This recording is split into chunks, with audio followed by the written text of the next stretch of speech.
तो lumpy skin disease LSD इस बार राजस्थान और गुजरात में सर्वाधिक जो गोधन हैं वो LSD की इस महामारी की चपेट में आए हैं। तो इस वीडियो के माध्यम से इसका एक देसी नुस्खा आप तक पहुंचाने का प्रयास जो कि काफ़ी कारगर है। तो फिटकरी, आप लाल जो फिटकरी है, फिटकरी जिसे अंग्रेजी में एलम भी कहते हैं, लाल फिटकरी तकरीबन आधा किलो के आसपास ले लें।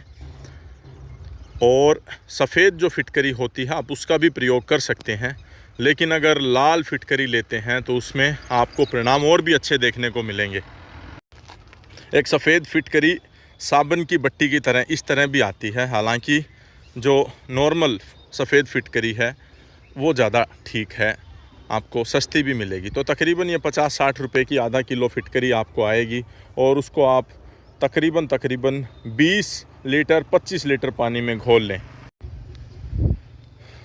तो इस तरह से ये जो बाल्टी है ये तकरीबन 20 लीटर की बाल्टी है और इसमें ये आधा किलो जो फिटकरी है उसको इस पानी में घोलेंगे। आप इसको पीस भी सकते हैं, पीस करके घोलने में आपको ज़्यादा आसानी रहेगी, अन्यथा इसमें आपका परिश्रम जो है वो थोड़ा सा ज़्यादा होगा। ये देखें, अच्छी तरह से घोल लेने के बाद जो फिटकरी का पानी है कुछ इस तरह से दिखने लगेगा। तो फिटकरी जो है ये जब हम मनुष्य भी या हम आधुनिक मानव भी जब दाढ़ी बनाते हैं तब उस समय जो कट लगता है तो उस समय भी आप देखें कि फिटकरी का प्रयोग किया जाता है। तो फिटकरी जो है वो घाव को हील करने में, ठीक करने में, घाव को भरने में काफ़ी कारगर है। ब्लड को उसी समय क्लॉट करती है, उसी समय जो खून का जो है वो थक्का ये बनाती है। तो इस तरह से आप फिटकरी का भरपूर प्रयोग करें। गोपालन जब आप करते हैं तो फिटकरी आपको काफ़ी जगह, जब सेप्टिसीमिया जहर का प्रभाव गाय के ब्लड में आ जाता है उस समय भी गुड़ के साथ 3 ग्राम तवे पर भूंद करके अगर उसको देते हैं तो सेप्टिसीमिया का जो प्रकोप है वो भी कम देखने को मिलता है। जब जेर रह जाती है और जो जहर उस जेर का उसके अंदर बनता है उसे सेप्टिसीमिया, और भी सेप्टिसीमिया कई प्रकार का है। तो ये देखें, यहाँ पर 100 नंबर जो गौ माता है यदुवंशी गौशाला की, उसको स्नान करवा करके किस तरह से आपको फिटकरी के पानी से उसको पूरी तरह से धोना है, स्नान करवाना है, वो दिखाने का प्रयास है। हालांकि कोई भी यहाँ पर जो गाय है वो प्रभावित नहीं है, लेकिन ये जो नुस्खा है ये काफ़ी कारगर है। लंपी स्किन डिजीज़ में एक बात और जो अति महत्वपूर्ण है, जो आपको विशेष तौर पर ध्यान में रखनी है, जिस समय ये बीमारी अपना प्रकोप या अपनी शुरुआत जब करती है उसी समय अगर आपने ये जो इलाज है अगर कर दिया तो आप शर्तिया 1 या 2 बार स्नान करने पर ही उससे निजात पा लेंगे, उसको ज़्यादा बढ़ने ना दें।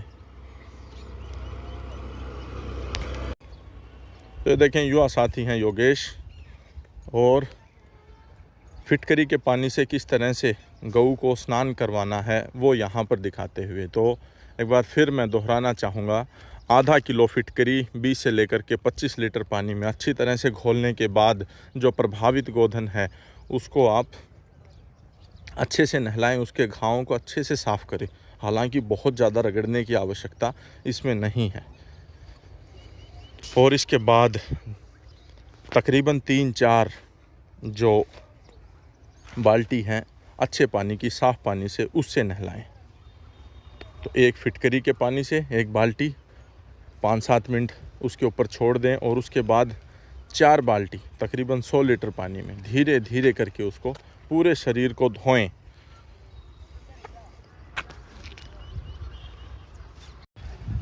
तो अच्छी तरह धोने के बाद दूसरी खुराक जो आपको उसको गाय को प्रभावित गोधन को LSD वाली या जिसके चमड़ी पर इस तरह के फफोले हो जाते हैं उसको खिलाना है। आधा किलो आप बाजरी लें, देसी बाजरी, और उसको दरदरा जो है वो आटा कर लें, उसका पीस करके, और दरदरा आटा, बहुत ज़्यादा बारीक ना पीसें तो बहुत ज़्यादा मोटा भी ना पीसें, दरदरा आटा उसका करके तैयार करें।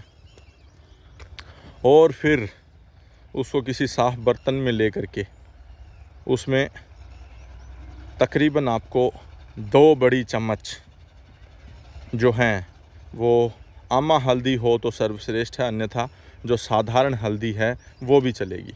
तो 2 बड़ी चम्मच उसमें हल्दी जो है उस बाजरी के आटे में आप मिलाएं। और हल्दी के बाद ये देखें, यहाँ पर बाजरी का जो आटा है और ये जो हल्दी है, ये वीडियो पूरा बना करके और पूरा इस चीज़ को दिखा करके इसीलिए प्रयास है ताकि आपके लिए ज़्यादा से ज़्यादा सुगमता रहे।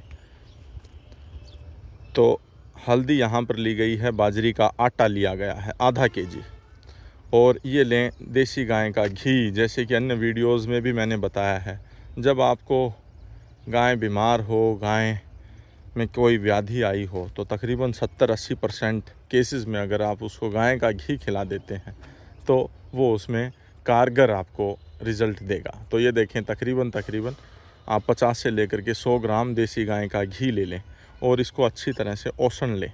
जिस प्रकार से आप रोटी का जो आटा गूँथते हैं उसी प्रकार से इसको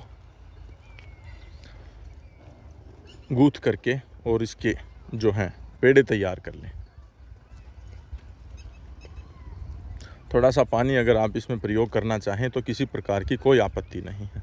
LSD लंपी स्किन डिजीज़, जिसमें इस बार राजस्थान में सर्वाधिक गायें जो हैं उनकी मृत्यु हुई है, मार्मिक मृत्यु हुई है, उसका बिल्कुल एक सीधा घर पर तैयार करके, और क्या आप उसको दे सकते हैं बिना 1 रुपये का खर्च किए।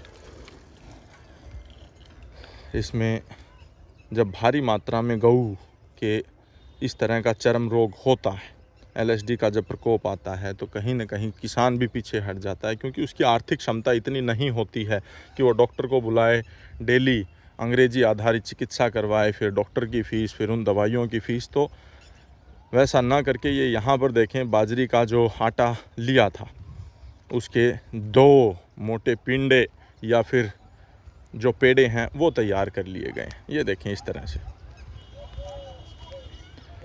और सिर्फ 2 मोटी रोटियां बाजरे की आपको तैयार करनी है, ये इस तरह से, और धीरे धीरे चूल्हे पर उसको पकने दें। और इसमें जो एक बिंदु विशेष तौर पर जो ध्यान रखना है, जो ये रोटी है इसको सिर्फ एक ही तरफ से सेकना है, एक ही तरफ से कड़क करना है, दूसरी तरफ इसको कच्चा छोड़ दें।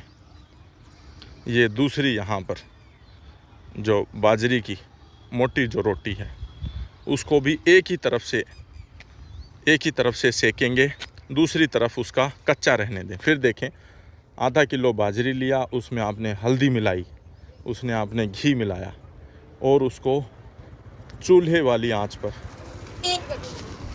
सेकना है। और फिर उसको एक तरफ से सेकने के बाद एक तरफ से ऐसे ही छोड़ दें। फिर जो प्रभावित जो गऊ है उसको आप खिलाएं, जो रोटी है आधी आधी करके। तो यहाँ पर 100 नंबर जो गऊ है, मैं फिर कहना चाहूँगा ये डेमोन्स्ट्रेशन पर्पज़ के लिए वीडियो बनाई गई है यहाँ पर, क्योंकि हमारे पास कोई प्रभावित गऊ नहीं थी जो कि इस बीमारी से ग्रसित थी, इसलिए अन्य जो गऊ है उसको नहला करके फिटकरी के पानी से और ये बाजरी की रोटी खिला करके दिखाया गया है। इसमें हमें जो परिणाम है ये सिर्फ एक खुराक में और आपको लाजवाब परिणाम देखने को मिलेंगे। LSD में गाय को एक खुराक के बाद ही जो गऊ बिल्कुल बैठ गई है, जुगाली नहीं ले रही है, वेदना में है, खड़ी नहीं हो पा रही है, वो सिर्फ एक खुराक के बाद आपको बेहतरीन रिज़ल्ट देखने को मिलेंगे। तो इस तरह से आप 2, 3, 4 दिन तक अगर इस तरह से बना कर के आप उसको खिलाते रहेंगे तो LSD का जो है, एक जो काफ़ी अच्छे गौपालक थे, गऊ के चिकित्सा के जो जानकार थे, उन्होंने हमें इस चीज़ के बारे में वार्तालाप के दौरान बताया। और तब ये जो नुस्खा है ये किस तरह से बनाना है, किस तरह से खिलाना है, किस तरह से नहलाना है, ये पूरा तैयार करके और आप लोगों तक पहुंचाने का एक छोटा सा प्रयास।